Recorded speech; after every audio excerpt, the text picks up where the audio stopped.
पढ़ने जा रहे हैं कॉस्ट अकाउंटिंग का टॉपिक मटेरियल कंट्रोल, ठीक है, जिसमें हम एक मेन वो उठा रहे हैं EOQ मितव्ययी आदेश मात्रा, जिसको इंग्लिश में बोलते हैं इकोनॉमिक ऑर्डर क्वांटिटी, ठीक है। बाकी हम इसके कंसेप्ट पढ़ेंगे, टेक्निक्स पढ़ेंगे, ये सारी चीजें पढ़ेंगे।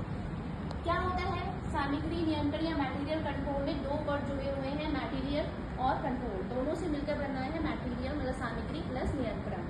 तो सामग्री क्या, जो उत्पादन के लिए हमें रॉ मटेरियल चाहिए होता है उसको हम बोलते हैं सामग्री, और नियंत्रण क्या, कंट्रोल क्या, कि पहले से पहले उस सामग्री का ऑर्डर देना, कब देना है, कैसे देना है, कितनी मात्रा में देना है, जिससे कि हमारा उत्पादन ना रुक पाए, जिससे हमारा प्रोडक्शन ना रुक पाए और हम अपने जो टारगेट है उसे अचीव कर पाए, ठीक है।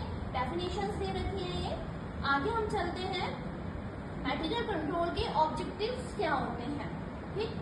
तो ऑब्जेक्टिव्स होते हैं हमारे, सबसे पहला तो है कि कंटिन्यू हमारे पास मटेरियल की उपलब्धता बनी रहती है, मतलब मटेरियल हमारे पास रहता है जिससे प्रोडक्शन नहीं रुक पाता। अगर हम आज प्रोडक्शन करना है तो हम आज ही ऑर्डर नहीं देंगे, हमें पहले से ऑर्डर देके रखना पड़ेगा। तो क्या है, हमारा जो प्रोडक्शन की जो एक तरीके से कंटिन्यूटी है वो बनी रहती है। दूसरा हमारा क्या है कि हमारे पास पूरी जानकारी रहती है कि स्टॉक में क्या है, कितना है, इसकी जानकारी हमें समय समय पर मिलती रहती है। तीसरा मोटिव क्या है कि हम इसलिए भी मटेरियल कंट्रोल करते हैं जिससे कि क्वालिटी और प्राइस पर हमें हमारी नजर बनी रहे और उसको हम कंट्रोल कर पाए। चौथा क्या है कि हमारा जो इन्वेस्टमेंट है वो मटेरियल पर उतना हो जितनी नीड है। सपोज करिए अगर हम इन टेक्निक्स को नहीं अपनाते तो हमें मटेरियल चाहिए, सपोज करिए हमें किसी का 10 क्विंटल मटेरियल चाहिए, रॉ मटेरियल, लेकिन जब हमें पता ही नहीं होगा तो हो सकता है हम 50 क्विंटल ऑर्डर कर दें, तो उससे क्या होगा, हमारी जो कॉस्ट है चीज की वो बढ़ जाएगी। क्यों? क्योंकि तो हमारा जो पैसा है वो ब्लॉक हो गया। दूसरी चीज, हमें स्टोरेज के लिए भी नीड होगी किसी चीज की, भाई कहाँ तो 10 क्विंटल और कहाँ 50 क्विंटल्स, ठीक है।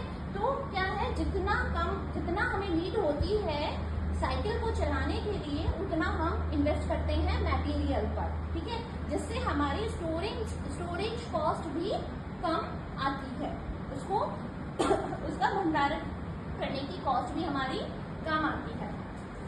फिर आता है सामग्री में कम, ये तो हो गया। फिर आता है कि वेस्टेज कम होती है, जितना आप स्टॉक करोगे उतना चोरी की संभावनाएं, उतना वेस्टेज जाने की संभावनाएं ज्यादा होती हैं, है ना। ये प्रैक्टिकल है और ह्यूमन नेचर भी है कि इंसान उसको चोरी, रिसाव, खराब होना, जंग लगना, धूल लगना, इन सब से आप बचे रहते हैं, क्योंकि जितनी नीड है उतने ही माल का आप स्टोरेज करते हो, ठीक।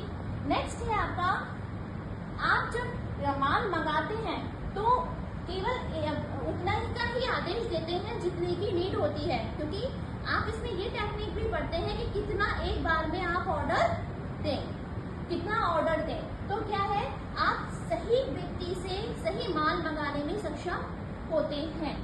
नेक्स्ट है आपका, आप अच्छे से स्टोरेज कर पाते हैं माल को, क्योंकि आपको मालूम है इतने माल की नीड है, तो आप जिससे आपका जो मटेरियल है वो सेफ रहे और कम हानि हो और बर्बाद भी ना जाए और आपको अवेलेबल भी होता रहे समय पर। लास्ट है आपका इसमें कि सामग्री लागत सूचनाओं का प्रतिवेदन, मतलब कितना परचेज है, कितना हमारा कंजम्पशन कितना हमारा एक तरीके से क्षय हो रहा है, वेस्ट जा रहा है ना। इसकी रिपोर्ट समय समय पर हमारे प्रबंधन मैनेजमेंट को मिलती रहेगी जब हम इसको अपने आप फॉलो करेंगे, मटेरियल कंट्रोल टेक्निक्स अपनाएंगे तब, ठीक है। और इसी मोटिव के साथ ये अपनाई भी जाती है।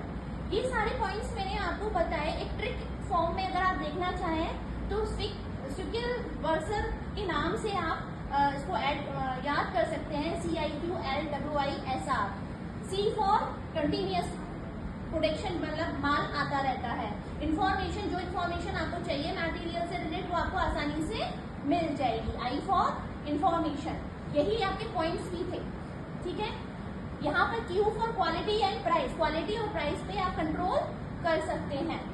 L for low investment, come investment, ज्यादा पैसा आपका इन्वेस्ट नहीं होगा, फालतू का स्टोरेज नहीं करोगे, ठीक। नेक्स्ट है डब्ल्यू वेस्टेज अवॉइड, मतलब फालतू का जो नुकसान जा रहा है आपका वो आपका रुक जाएगा, उसको आप अवॉइड कर सकते हो इसके माध्यम से। इसके इशूज प्रॉपर, इशू मतलब प्रॉपर आप उतना माल इशू करोगे जितने की नीड होगी। नेक्स्ट है स्टोरेज इफेक्टिव, मतलब अच्छे से स्टोरेज कर सकते हो जिससे कि माल खराब ना हो। और रिपोर्ट्स, मतलब मैनेजमेंट को रिपोर्ट्स दे सकते हो, जो मेरा लास्ट पॉइंट था। ठीक है, मैनेजर है उनको आप रिपोर्ट कर सकते हो। तो इन सारे पॉइंट को इन शॉर्ट आप यहाँ पर भी देखकर एक एक पॉइंट में लर्न कर सकते हो जिससे कि आपको रिकॉल हो जाएंगे। नेक्स्ट है आपका EOQ। EOQ क्या होता है, हम मेन उस पर आते हैं। रीऑर्डर क्वांटिटी, या EOQ का मतलब होता है कि वह मात्रा जहां पर हमें दोबारा ऑर्डर देने की जरूरत पड़ती है।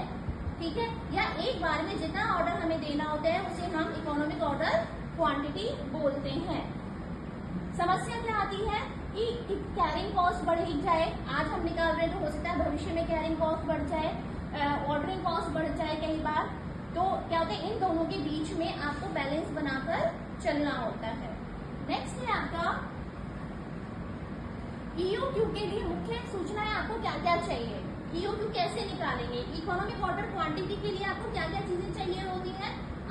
रिक्वायरमेंट, मतलब एनुअल रिक्वायरमेंट, साथ में कितना माल आपको रॉ मटेरियल चाहिए अपने प्रोटेक्शन के लिए। दूसरा आपका है CP क्या, प्रति आदेश लागत, मतलब एक आदेश देने में कितनी कॉस्ट आती है। ऑर्डर देने का खर्च, आप ऑर्डर दे रहे हैं कुछ तो खर्च आएगा, पेपर वर्क सारा समथिंग है ना, तो वो कितना खर्च आता है वो चाहिए हमें। और CH मतलब कैरिंग कॉस्ट बोलते हैं, CH को कैरिंग कॉस्ट, वहन लागत या धारण है भी बोलते हैं।